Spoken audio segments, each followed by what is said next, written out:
Hey everybody, welcome back to the shop. 10 more minutes of Thunderchief building action.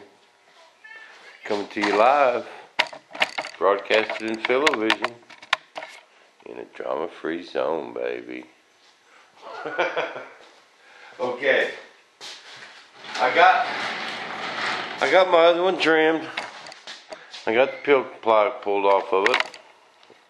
And it looks pretty dang good. And I got this one trimmed. But after I trim it, I like to go over it with just a straight razor blade.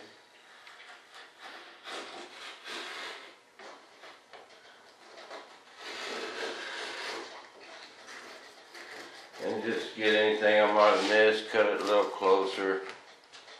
a lot of people, a couple people commented about cutting myself. Tell you what, people, I'm about as comfortable with the razor blade as most people are a spoon. I've been working with razor blades my whole life, okay?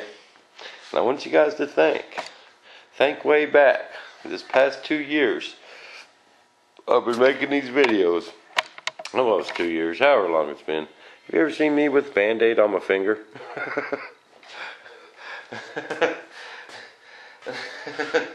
But seriously, I have been working with razor blades my whole life. And I am just real comfortable with them. I rarely have cut myself. So, you know, y'all may think it looks kind of dangerous, but it's all good.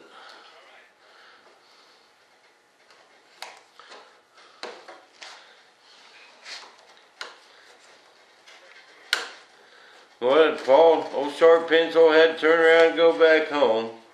We sure had a good time.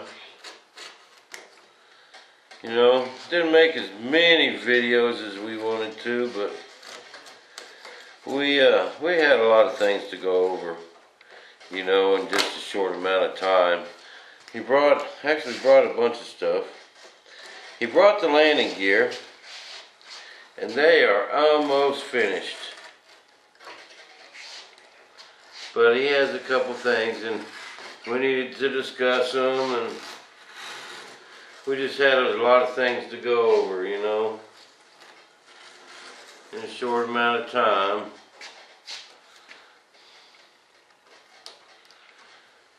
Oh yeah, old Bob had to whoop out the barbecue.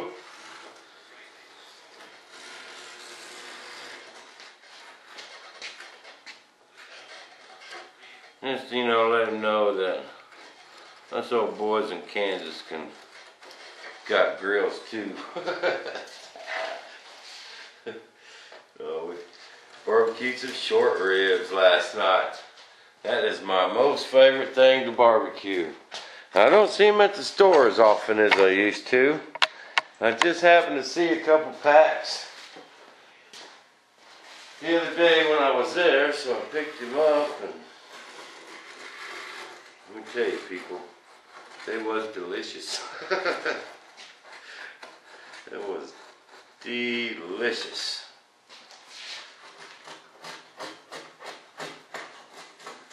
You guys watch though, just as I was bragging about never cutting myself, all they a good one on tonight.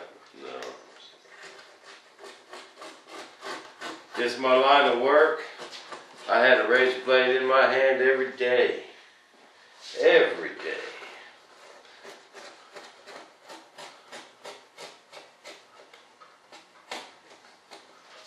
And they were sharp, man. They was a lot sharper than these little things, let me tell you. They was sharp.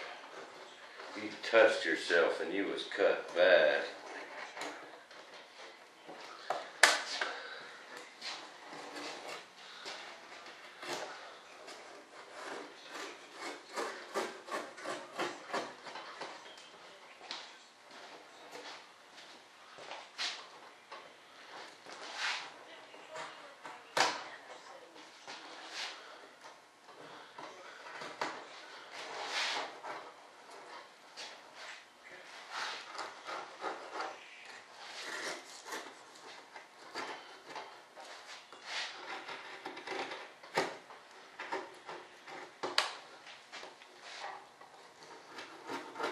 But I think these came out pretty good.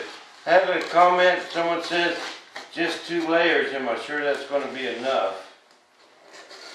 You know, and no, I'll tell you what, we don't really know nothing right now. But I do know this. We got to build this jet just as light as we possibly can. Or the engines that are available won't fly. So, and we have to start somewhere. I would rather start out with one super light and see if that'll work. You know, we got to start someplace. And if we just start with a heavy one, you know, a couple layers of 10 ounce would make a really stiff, rigid fuselage. But it'd weigh, an empty fuselage would weigh 15 pounds. And that's just an empty fuselage. So, you know, that little canopy I made out of 2 layers of 10 ounce. You know that first one that I made that plug out of? That thing was heavy, man. Way too heavy to put on a jet. And that was 2 layers of 10 ounce, which equals 20 ounces, okay? This is a layer of 4 and a layer of 10. So that gives me 14 ounces per square yard. Okay?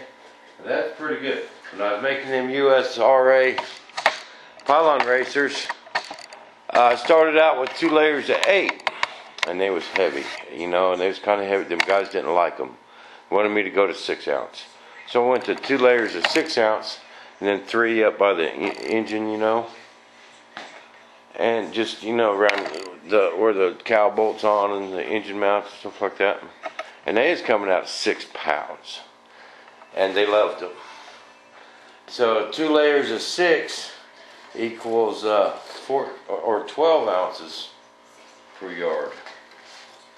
So I'm a little bit heavier than I was making them pylon racers, and still lighter than 2 layers of 10. You see what I mean?